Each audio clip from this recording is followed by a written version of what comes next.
So today is a weekend and we are planning to finalize this wall planters. We have installed this before using our 3D printed pots, but our plants are growing bigger and the pots are not holding the water that well. So we bought this self-watering pots from Canadian Tire, and it's way bigger than the other planter that we have. And then the wall mount pot holder from Home Depot. So we're going to install it and repot all these plants that we put by our window. Okay, so that's our task for this weekend.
So we just installed our wall pot holders, and now it's time to transfer our plants into these self-watering pots.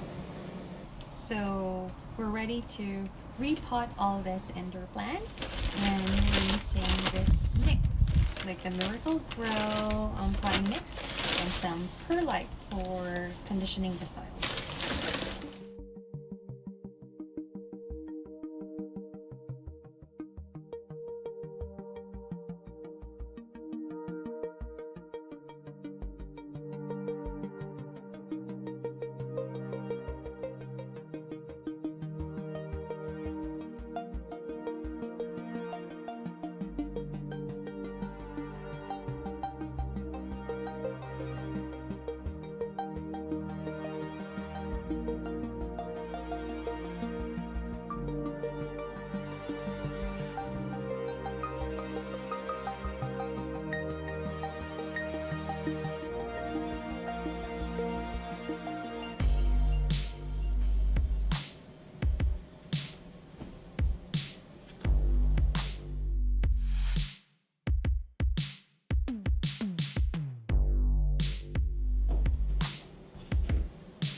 So there you go. We have finished our planters, our wall planters, and we have here at the bottom are the 3 monsteras that we propagated from just one plant. We bought it last 2019, I guess, from a garden store. It's just one plant and it keeps growing. Like, it's thriving really well.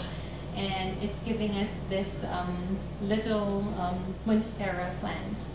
And then at the top, we have the Ficus pumila, and then the spider plant given by my special friend, and then the cucamelon. The cucamelon, we are just trying to experiment on it, and we're just hoping that it will thrive in our